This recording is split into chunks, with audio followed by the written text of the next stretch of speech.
국제신용평가사 무디스의 미국 신용등급 강등으로 최근 진정됐던 미국 자산 매도 흐름이 촉발될 수 있다는 우려가 나옵니다. 코스피도 장중 2,600선이 무너지며 크게 출렁였습니다. SK텔레콤 해킹으로 가입자 전원의 유심 정보가 유출됐을 뿐만 아니라 단말기 고유 식별번호와 개인정보가 관리되는 서버도 악성 코드에 감염된 것으로 파악됐습니다. 악성 코드도 25종으로 기존 발표보다 훨씬 많은 것으로 확인됐습니다. 우리나라와 미국이 이번 주부터 합의된 6대 의제에 대한 세부 협상을 논의합니다. 우리 기업들은 미국의 관세 리스크에 대응해 시장을 다변화하는 한편 공급망 다변화를 추진하는 미국 기업들과 협력을 확대하며 대응하고 있습니다. 어제 오후 주부를 잡는 데 성공한 소방당국이 금호타이어 광주 공장의 잔불을 정리하고 있습니다. 하지만 중단된 생산을 재개할 때까지 최소 6개월 이상 걸릴 것이란 전망이 나오는 가운데 수년간 답보 상태였던 공장 이전 문제가 다시 부상하고 있습니다.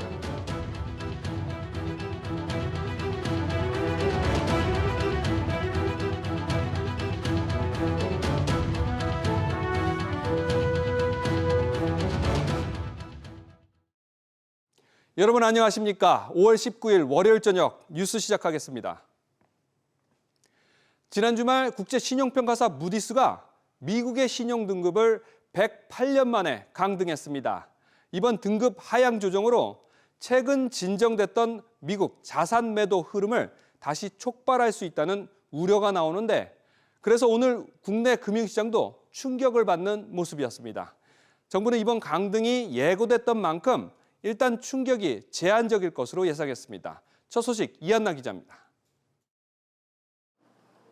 미 신용등급 강등 여파에 코스피 지수는 1% 가까이 떨어지며 간신히 2,600선을 지켰습니다. 이달 들어 1조 4천억 원 넘게 순매수했던 외국인들이 1,000억 원 넘게 팔아치우면서 장중 2,600선이 무너지기도 했습니다. 기획재정부가 한국은행, 금융위원회 등 관계부처와 회의를 열어 미 신용등급 강등이 시장에 미칠 영향이 제한적일 것이라는 메시지를 남겼지만 시장은 민감하게 반응했습니다. 지금 현재 시장의 가장 큰 관심 중에 하나가 미국의 국채금리인데 이걸 상승하게 만드는 여력도 좀 있고요. 더 중요한 건 미국의 그 재정적자 이슈가 좀 부각이 됐기 때문에 셀 아메리칸 이슈가 좀 부각이 되면서 미국 주식시장의 변동성을 좀 확대시킬 수가 있어요. 그것 때문에 금융시장 전반에 걸쳐서 좀 변동성은 지속적으로 이어질 가능성이 높다라고 봐야 될 것 같아요. 지난주 1,380원대까지 내려갔던 달러원 환율 역시 1,400원대에 근접해 거래를 마감하면서 큰 변동성을 보였습니다. 10원 내외에 머물렀던 달러원 환율의 일평균 변동폭은 이번 달 들어 25원을 넘기면서 불안한 상황입니다. 시장에서는 과거 2차례 미 신용등급 강등 사례를 근거로 국내 시장의 단기적 충격이 불가피하다는 분석과 동시에 이번엔 예고성 강등인 만큼 영향이 제한적일 것이라는 전망이 맞선 상황입니다. SBS 비즈 이한나입니다.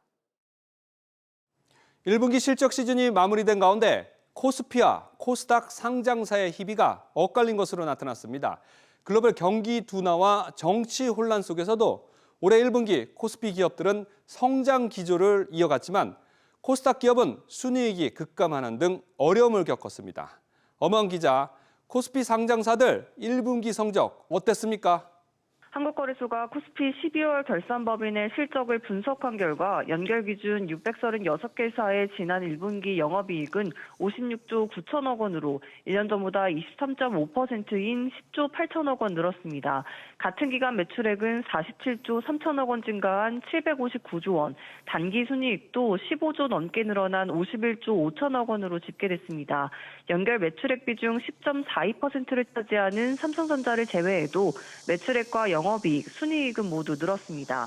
조사 대상 상장사 중 순이익 흑자 기업은 478개사로 전체의 75% 수준이었습니다. 업종별로 보면 운송차고, 전기전자, 제약 등 15개 업종의 매출이 증가했지만 비금속과 건설 등 5개 업종에선 감소했습니다. 엄한 기자, 반면에 코스닥 상장사들은 고전을 했다고요?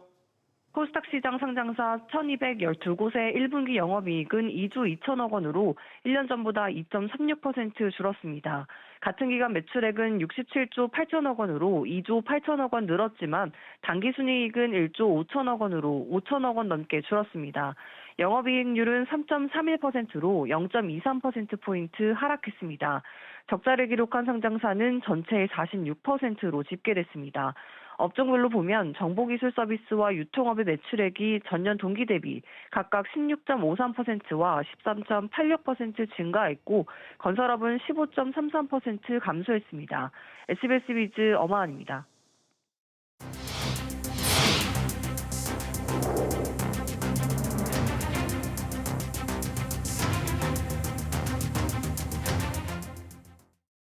국내 통신사 역사상 최악의 해킹 사태로 평가받는 SK텔레콤 유심정보 해킹 사고가 발생한 지 한 달을 맞았습니다. 개인정보 유출 우려는 여전하고 유심 교체마저 더딘 가운데 사고 수습도 지지부진한 모습입니다. 먼저 유정현 기자가 지난 한 달을 짚어봤습니다. SK텔레콤 네트워크에서 비정상적인 데이터 이동이 감지된 건 지난달 18일. 이튿날 오후 11시경 악성 코드 해킹에 따른 고객 유심 정보가 유출된 것으로 SK텔레콤은 확인했습니다. 그러나 사고가 언론에 처음 공개된 건 사흘이 더 지난 지난달 22일이었고 이런 사실을 고객들에게 알리는 데 소극적이었습니다. 결국 사고 발생 일주일 만에 언론 브리핑을 열어 유심 무료 교체를 약속했고 최태원 SK그룹 회장이 직접 대국민 사과에 나섰습니다. 고객분들과 국민들께 불안과 불편을 초래했습니다. SK그룹을 대표해서 사과드립니다. 그러나 유심은 정작 100만 개밖에 준비가 안 된 상태였고 전국에 유심 대란을 초래했습니다. 이 와중에 새로운 가입자를 위한 유심은 남겨뒀다는 의혹이 제기되면서 SK텔레콤은 신규 영업 중단 처분을 받았습니다. 실망한 고객들은 회사 측을 상대로 위약금 면제를 요구하고 있지만 SK텔레콤은 난색을 표하고 있습니다. 위약금은 꼭 받아야 되겠다 이 얘기 하시는 거죠? 현재 그런 거죠? 예. SK텔레콤은 이번 사태로 가입자 250만 명가량이 이탈할 것으로 내다보고 있으며 이에 따른 위약금은 약 2,500억 원 정도로 추산하고 있습니다. SBS 비즈 유정현입니다. 이런 가운데 해킹 사고가 발생한 SK텔레콤에 대한 민간 합동조사 2차 결과가 오늘 나왔습니다. 앞서 1차 발표 때보다 감염 서버 대수와 악성 코드 숫자도 훨씬 더 많은 것으로 확인됐고 당초 안전한 것으로 알려졌던 단말기 고유 식별번호 IMEI 유출 가능성까지 제기됐습니다. 아직까지 직접적 피해가 확인되지는 않았다고 하지만 불안감은 더욱 커지고 있습니다. 이어서 김한나 기자입니다. 과학기술정보통신부는 2차 민관합동조사 결과 악성 코드 21종과 감염 서버 18대가 추가로 발견됐다고 발표했습니다. 악성 코드는 25종, 감염 서버는 23대로 식별되는데 이 중 2대의 서버는 개인정보를 임시 저장하는 서버로 조사됐습니다. 해당 서버에는 휴대전화 복제에 악용될 수 있는 단말기 고유 식별번호 29만 1,800여 건이 포함됐는데 유출 가능성에 대해선 정부는 선을 그었습니다. 2차에 걸쳐서 정밀 조사를 한 결과 방화벽 로고 기록이 남아있는 24년 12월 3일부터 25년 4월 24일간에는 자료 유출이 없었습니다. 다만 최초로 해당 서버의 악성 코드가 설치된 시점인 22년 6월 15일에부터 로고 기록이 남아있지 않은 24년 12월 2일까지는 자료 유출 여부가 현재까지는 확인되지 않았습니다. 유심 정보와 단말기 고유 식별번호가 모두 유출되면 유심보호 서비스 가입만으론 휴대전화 복제를 완전히 막기 어려울 수 있습니다. 그러나 SK텔레콤 측은 유출된 단말기 고유 식별번호로 복제폰을 만들더라도 통신망 접속이 불가능하다며 고객 안심을 당부했습니다. IMEI 값이라는 부분이 설사 유출이 됐다 하더라도 제조사에서 확인된 바로는 그걸로는 복제폰을 만들기가 불가능하다. 이렇게 좀 얘기가 됐었고요. 전문가들도 유출된 정보만으로 이번 해킹 사태가 실제 피해로 이어질 가능성은 낮다고 내다봤습니다. SK텔레콤 안에 있는 모든 고객 정보가 유출됐다 하더라도 그게 금전적 피해랑 연결될 가능성은 굉장히 작아요. 공인인증서, OTP 뭐 이런 거 없으면 아무것도 못 하잖아요. 한편 정부는 개인정보 외의 서버의 해킹 사실을 통보하고 서버 자료를 공유하는 한편 SK텔레콤의 피해 예방 조치를 강구하라고 요구했습니다. SBS 비즈 김한나입니다. 계속해서 다음 소식 전해드리겠습니다. 미국과 관세 협상 실무 협의를 이어갈 정부 대표단이 이르면 내일 미국으로 출국합니다.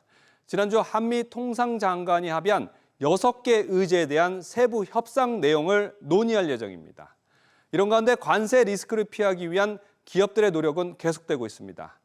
그중에서도 중동의 맹주 사우디아라비아가 미국발 관세 정책의 피난처로 새롭게 부상하고 있습니다. 현대차그룹은 성장 잠재력은 높은 반면 지정학적 위험이 낮고 이곳에서 새로운 기회를 모색하고 있습니다. 안지혜 기자가 중동 현지에서 취재했습니다. 현대차의 올 1분기 지역별 판매량입니다. 판매 대수로 보면 미국 시장이 절대적이지만 판매 증가율로 보면 아시아 중동 지역이 월등히 높습니다. أغلب أقاربي وأصحابي يعني ناس كثير نصحوني بالهونداي. طبعا أنا كان عندي سيارة واحدة هونداي وبعدين غيرت وبعدين برضو رجعت لهونداي الأزيرة. فإلى الآن أنا قاعد استعملها والسيارة مرة عجبتني. 이처럼 높은 현지 수요에 대응해 내년 하반기부터는 사우디아라비아에서 직접 생산에도 들어갑니다. 중동 첫 생산 거점입니다. 사우디 내수 시장을 이제 100% 보고 시작을 하면서 수출에 대한 인센티브 이런 부분들이 검토가 되면은 사우디를 주위로 한 지지지 국가에 먼저 수출을 하고. 계속되는 관세 불확실성 속 중동 지역이 현대차 수출 다변화 전략의 핵심 지역으로 떠오르고 있습니다. 현대차는 가격과 품질 그리고 현지 생산을 앞세워서 5년 뒤 시장 점유율을 2배 이상으로 끌어올린다는 계획입니다. 현대차는 지난 1994년 이스라엘의 첫 수출을 시작으로 아프리카 중동 시장에도 발을 내디딘 이후 현재는 중동 15개 국가에서 제품을 판매하고 있습니다. 1위 일본 토요타에 이어 코로나 사태 이후 약진한 중국차와 현지 진출을 본격화한 미국 전기차 기업들이 경쟁 상대입니다. 7월에 팰리세이드라든지 신차를 지속적으로 투입을 해서 중동 시장에서는 확고한 그런 자리를 잡을 거라고 생각을 하고 있습니다. 한편 현대차는 해외 투자뿐만 아니라 국내 투자도 대폭 늘려서 관세 불확실성에 대비하고 미래 모빌리티 경쟁력 제고에 나선다는 방침입니다. SBS 비즈 안지혜입니다. 급변하는 대외 여건 속에서 경제 안보의 중요성이 커지면서 안정적인 공급망 확보는 각국의 최우선 과제가 됐습니다. 관세 전쟁을 촉발한 미국도 글로벌 공급망 재편이 한창입니다. 이를 위해서 조선업을 필두로 국내 주요 기업들과 협력을 공고히 하고 있는데 배터리 산업에서도 협력 관계를 모색하고 있습니다. 이어서 최지수 기자입니다. 배터리 핵심 소재 중 하나인 전해액을 생산하는 엔캠의 천안 공장입니다. 북미 시장에서 지난해 점유율 53%를 기록하며 중국 업체들과의 경쟁에서 1위 자리에 올랐습니다. 엔캠은 중국에 이은 세계 2위 전해질 생산 기업입니다. 배터리 공급망 확보가 경제 안보의 핵심 축으로 떠오른 가운데 미국 측 인사들이 이곳 천안 공장을 찾았습니다. 중국이 저가 물량 밀어내기로 공급망을 잠식 중인데 미국은 중국 의존도를 낮춰야 하는 만큼 우리 기업과의 접점을 늘리고 있습니다. 우리 기업들도 미국과의 협업을 강화하기 위해 현지 생산 거점을 늘리고 있습니다. 미국 시장 자체가 계속 커가는 상태이고 저희가 이제 그 공장을 추가로 설립하고 있는 상태고 인베스트먼트를 지금 협의를 하고 있고 앞으로 미국 시장에 전액을 다 납품을 할 수 있도록 열심히 노력을 하고 있습니다. 특히 이번에 한국을 방문한 미국 인사들은 에너지위원회 등을 거친 다선 전직 의원들인 만큼 미국의 입법 방향에 직간접적인 영향을 줄 수 있습니다. I think all the members of this delegation are in a position to take back a message to our colleagues, to lawmakers, and that there's a lot of partnership opportunities there. 또 미국이 중국 배터리 기업의 미국 진출 허들을 높이는 방안을 추진 중이라는 점도 K 배터리의 반사이익 기대감을 높이고 있습니다. SBS 비즈 최지수입니다. 최근 부동산 경기가 금융위기 때보다 더 어렵다는 분석도 심심치 않게 나오고 있습니다. 하지만 똘똘한 한 채 심리가 더 강해진 서울 일부 지역 부동산 시장 분위기는 좀 다릅니다. 특히 시장을 뒤흔들었던 지난 3월 토지거래 허가구역의 확대 재지정 이후에 규제 지역을 둘러싼 배후 지역으로 풍선 효과가 뚜렷하게 나타나고 있습니다. 윤재 기자, 토제 재지정 이후 2달이 거의 다 돼가고 있는데 분위기는 좀 어떻습니까? 네, 이후 해당 지역 아파트 매매 자체가 급속하게 얼어붙었습니다. 서울시는 규제로 묶이지 않은 인근 지역의 집값이 오르는 이른바 풍선 효과가 나타나지 않았다고 밝혔지만 3월 이후 지금까지 마포구와 성동구, 강동구 등에선 잇따라 신고가가 나오고 있습니다. 마포구에선 매매 가격이 한 달 새 2억 원가량 뛰기도 했는데 입주권의 거래 가격도 뛰었습니다. 마포자이 힐스테이트 라칠스 84제곱미터 입주권은 지난달 3일 23억 원에 거래돼 직전 최고가인 22억 원보다 높았습니다. 이 밖에 성동구, 강동구 등에서도 3월 이후 거래가와 입주권 등이 꾸준히 신고가를 이어가고 있습니다. 주변 지역 분위기는 그렇고 그러면 직접적으로 이 규제를 받고 있는 토제 지역들은 어떻습니까? 토호제가 확대 지정된 지난 3월 24일 이후 이번 달 18일까지 강남 3구와 용산구에서 이뤄진 입주권과 분양권 거래 신고는 0건입니다. 입주권은 재개발 재건축 조합원이 앞으로 지어질 새 아파트에 입주할 수 있는 권리를 말하고요. 분양권은 일반인이 청약을 통해 새 아파트에 입주할 수 있는 권리를 의미합니다. 실거주 2년 의무 등 토호제 규제 부담이 수요자들에게 부담이 됐을 것으로 분석되는데요. 이와 함께 강남 3구 아파트가 계속 오르다 보니 입주권과 분양권 보유자들이 매도 시점을 늦추려는 분위기도 영향을 미친 것으로 분석됩니다. SBS 비즈 윤재입니다. 이렇게 극히 일부 지역을 제외하고 지난해부터는 공사비 상승까지 겹치면서 부동산 시장이 얼어붙고 거래로 극도로 위축되면서 이 서울시가 200세대 미만의 주택단지를 대상으로 추진 중인 소규모 재건축에 대해 용적률 완화를 적용하기로 했습니다. 정비사업의 사업성을 높여서 주택 공급을 활성화하겠다는 계획인데요. 이 내용은 박연신 기자가 취재했습니다. 3,400여 제곱미터 규모의 서울 홍대동의 한 연립빌라입니다. 해당 빌라에는 60여 명의 조합원이 소규모 재건축 사업을 추진 중인데 조합 설립 인가 단계에서 멈춰 사업이 좌초 위기에 처해 있습니다. 처음에는 다 참는다 했어요. 지금 가도 이름도 없는 업체가 들어가지고 하려니까 짓다고 괜히 부도를 하고 분담금을 뭐 2억 3억 내야 되니까 안 낼 수가 없지. 분담금도 비싼 데다가 어려운 분들이 많아요. 노인네들 그런 분들이 많아가지고. 이처럼 지어진 지 30년이 넘어 노후 조건을 충족했음에도 건축 자재비와 인건비 등 공사비 상승에 사업성이 낮아져 소규모 재건축은 추진이 더딜 수밖에 없는 상황입니다. 서울 시내 소규모 재건축 추진단지 70곳 중 40%가 시공사를 선정하는 건축 심의 단계에 넘어가지 못하고 있는 것으로 드러났습니다. 여기에 더해 최근 소규모 재건축 사업장에서는 대형 건설사의 시공사 계약이 해지되기도 했습니다. 이에 서울시는 소규모 건축물의 용적률을 한시적으로 완화해 오늘부터 시행에 들어가기로 했습니다. 앞으로 3년간 최대 300%까지 늘려 제2종 일반 주거지역은 건폐율 60%일 때 기존 3, 4층 높이의 건축물을 4, 5층 높이까지 높여 지을 수 있게 되는 겁니다. 주택 가격을 안정화시키는데 어쨌든 공급적인 측면에서는 기여를 할 수도 있지 않을까. 용적률 완화를 통해서 일반 분양이 늘어나니까 사업성이 늘어나니까 분담금이라든가 이런 것들이 줄어들어서 추진하는 동력이 좀 생기는 효과가 있을 것 같습니다. 서울시는 추진 단계에 상관없이 모든 사업장에 적용할 수 있게 할 예정이지만 조합 설립인가 건축 심의 단계에 있는 사업장이 주요 대상이 될 것으로 보입니다. SBS 비즈 박연신입니다. 네, 계속해서 대선 관련 소식 전해드리겠습니다. 오늘 주요 대선 후보들은 모두 수도권에서 유세를 펼쳤습니다. 무당층 비율이 약 30%에 육박하는 청년과 노년층을 겨냥한 공약을 동시에 내놨습니다. 취재기자 홍대 유세 현장에 나가 있습니다. 정동진 기자. 네, 홍대입니다. 이재명 후보가 현재 홍대 거리에서 유세를 하고 있죠. 네, 이재명 더불어민주당 대선 후보는 방금 전 10분 전쯤 이곳 홍대 거리에 도착해 청년층을 타겟으로 집중 유세를 하고 있습니다. 앞서 영등포 타임스퀘어에 이어 홍대로 무대를 옮기며 MZ세대와의 접점을 넓히는 모습입니다. 김문수 국민의힘 대선 후보는 청계광장에서 청년들을 만나 일자리 창출을 강조했는데요. 공정채용법 제정과 군 가산점제 도입, 성과 중심의 임금체계 개편, 최대 9년간 신혼부부 주거비 지원 등이 담긴 청년 공약을 발표했습니다. 이준석 개혁신당 대선 후보는 정년 연장을 그대로 시행하면 젊은 세대의 일자리가 줄어든다며 민주당의 정년 연장 공약을 비판했습니다. 네, 젊은 층 표심 공략에 앞서서 오늘 이재명 후보와 김문수 후보 대한노인회를 나란히 방문했죠. 네, 오늘 오전 김문수 후보에 이어 이재명 후보는 차례로 대한노인회를 방문했는데요.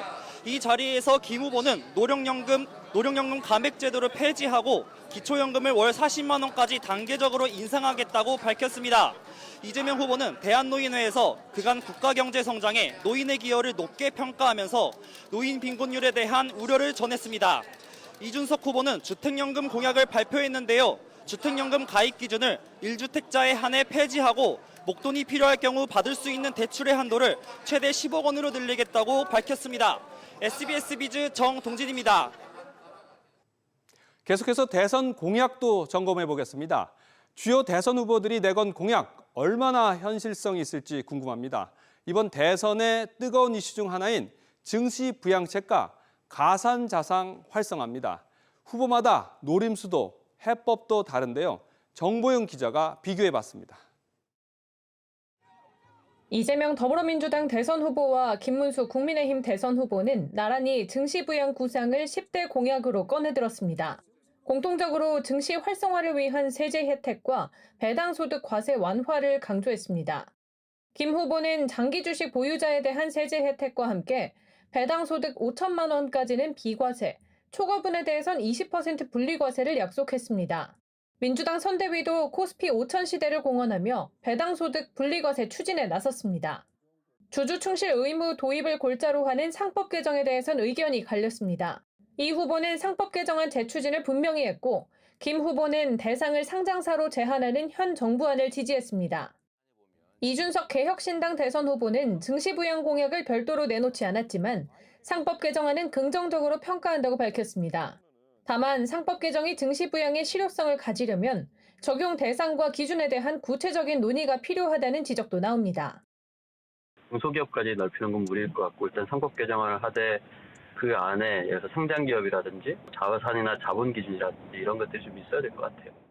가상자산과 관련해선 이재명 후보와 김 후보 모두 가상자산 현물 ETF 도입과 거래수수료 인하, 1거래소 1은행 원칙 폐지를 내세웠습니다. 이재명 후보는 원화 기반 스테이블 코인 도입까지 언급했는데 이에 대해 이준석 후보는 현실 인식이 부족하다며 반대 입장을 밝혔습니다. 코인은 솔직히 밸류에이션이 나오지가 않거든요. 그런 위험성에 대한 부분들을 충분히 고려해야 되고요. 스테이블 코인 같은 경우는 이제 다른 자산은 패깅이 되는 건데 그것을 어떤 자산으로 잡느냐도 되게 검토를 해봐야 됩니다. 개인 투자자 1,400만 명 시대, 자본시장 선진화가 여야를 넘는 공통 과제로 떠올랐습니다. SBS 비즈 정보윤입니다. 사흘째 진화 중인 금호타이어 광주 공장 화재가 내부 건물 붕괴 우려로 완전 진화에는 시간이 좀 더 소요될 전망입니다. 이번 화재로 공장 기능을 사실상 상실하면서 공장 이전 문제도 다시 부상하고 있습니다. 이민우 기자. 네, 이민우입니다. 어제 오후에 주불이 잡혔다는 소식이 전해졌는데 현재 화재 진화 상황 어떤가요? 네, 광주 광산소방서는 오전 중 금호타이어 광주 공장에서 난 불을 95% 정도 껐다며 공장 내부에 남은 불씨를 찾아 진화에 나섰는데요. 다만 불이 난 3층 건물 내부의 바닥이 아래로 50cm가량 꺼지는 현상이 발생하면서 전원 철수시킨 상황입니다. 이에 따라 완진에는 시간이 당초보다 더 걸릴 전망입니다. 소방당국은 불을 끄더라도 생고무에 불이 붙었던 만큼 최소 2에서 3일 정도는 연기가 더 날 수 있다고 말했습니다. 당국은 불을 모두 끄는 대로 유관기관 합동 감식을 통해 정확한 화재 원인을 조사할 계획입니다. 이번 화재로 생산이 중단됐는데 이 기능을 상실하면서 해묵은 공장 이전 문제도 다시 나오고 있죠. 그렇습니다. 이번 화재로 광주 이 공장의 60%가량이 전소된 것으로 잠정 추산돼 생산시설 복구까지는 최소 수개월이 소요될 전망입니다. 광주 이 공장에서는 하루 약 3만 3천 본의 타이어를 생산해왔으며 지난해 금호 타이어 국내 생산량 중 46%가 광주 공장에서 생산되고 있습니다. 그간 금호 타이어의 광주 공장은 KTX 광주 송정역과 주거지 등과 인접해 공장 용지로 부적합하다는 지적이 제기됐는데요. 이에 금호 타이어는 전남 한평군 소재 빅그린 탄단으로 이전 부지를 확정하고 지자체와 협의를 이어오고 있습니다. 신설 공장은 최첨단 신설로 건설될 예정으로 비용은 최소 8천억 원에서 1조 원으로 예상됩니다. SBS 비지 이민호입니다. 배달앱 1위 배달의 민족이 CJ의 OTT 서비스와 TVN과 손을 잡았습니다. 배달업계 2위 쿠팡이츠가 바짝 추격해오면서 OTT로 맞불을 놓으며 정면 승부에 나선 셈입니다. 정대한 기자, 어떻게 하면 OTT 서비스까지 이용할 수 있는 거죠? 네, 배달의 민족은 다음 달 2일부터 티빙을 이용할 수 있는 멤버십 상품을 추가합니다. 멤버십에 가입하면 배민의 무료 배달과 티빙의 광고형 스탠다드 서비스를 함께 이용할 수 있는데요. 멤버십 요금은 배민클럽 월간 이용료 1,990원에 3,500원을 더한 5,490원으로 양사의 기존 상품을 더한 비용보다 2,000원 저렴합니다. 양사는 다음 달 2일부터 8월까지 3개월간 멤버십 가입 첫 달에 한해 2,090원의 상품을 이용할 수 있는 프로모션을 진행하는데요. 배민은 티빙 외에도 커머스, 디지털 콘텐츠 등 다양한 서비스와 제휴한다는 방침입니다. 쿠팡이츠와 쿠팡플레이 결합을 겨냥했다고 보면 되겠군요. 네, 그렇습니다. 본업인 배달만으로는 차별화가 어려워진 상황에서 더욱 다양한 부가 서비스를 제공해 이용자를 확보하기 위한 것으로 풀이됩니다. 경쟁사인 업계 2위 쿠팡이츠는 월 7,890원의 와우 멤버십 혜택을 앞세워 점유율을 높여오고 있는 상황인데요. 지난달 쿠팡이츠의 월간 활성 사용자 수는 1,044만 명으로 1년 전보다 약 56% 증가해 역대 최대 기록을 경신한 반면 업계 1위 배민은 2,175만 명으로 작년과 비교하면 10,000명 늘어나는 데 그쳤습니다. 여기에 쿠팡은 다음 달부터 와우 회원에게만 제공하던 OTT 서비스 쿠팡 플레이를 광고 시청을 조건으로 일반 회원들에게도 제공할 계획인데요. 이커머스와 배달, 그리고 OTT를 결합해 이른바 락인 효과를 강화하기 위한 전략으로 풀이됩니다. SBS 비즈 정대한입니다. 안녕하세요. K웨더 라이프스타일 예보 신지수입니다. 오늘 저녁부터 중국 곳곳으로 비가 내리면서 내일 새벽까지 이어지겠습니다. 비는 강원 내륙에 5에서 20mm, 서울과 경기 북동부에 5mm 안팎으로 양이 많지는 않겠고요. 강원 산지와 경북 북동 산지를 중심으로 바람이 강하게 불겠습니다. 내일 기온이 껑충 뛰면서 곳곳으로 여름 더위가 나타나겠습니다. 낮 기온을 보시면 서울이 26도, 전주 30도, 대구가 31도까지 오르겠습니다. 한낮엔 구름 사이로 볕이 내려쬐면서 자외선이 강하겠습니다. 다음은 자세한 지역별 날씨입니다. 중부지방 오전까지 흐리다 점차 개겠습니다. 낮 기온은 수원 27도, 대전 30도 예상됩니다. 동해안 지방 대체로 구름 많겠습니다. 속초의 낮 기온 24도, 강릉은 27도 보이겠습니다. 남부지방도 대체로 구름이 많이 지나겠고 광주의 낮 기온 28도, 부산 23도 예상됩니다. 내일 물결은 동해상에서 최고 3.5m로 높게 일겠고 서해상도 최고 2.5m로 약간 높겠습니다. 절기 소만인 모레 수요일엔 전국 대부분 지역에 비가 내리겠습니다. 날씨였습니다. 월요일 저녁 뉴스 마치겠습니다. 시청해주신 여러분 고맙습니다.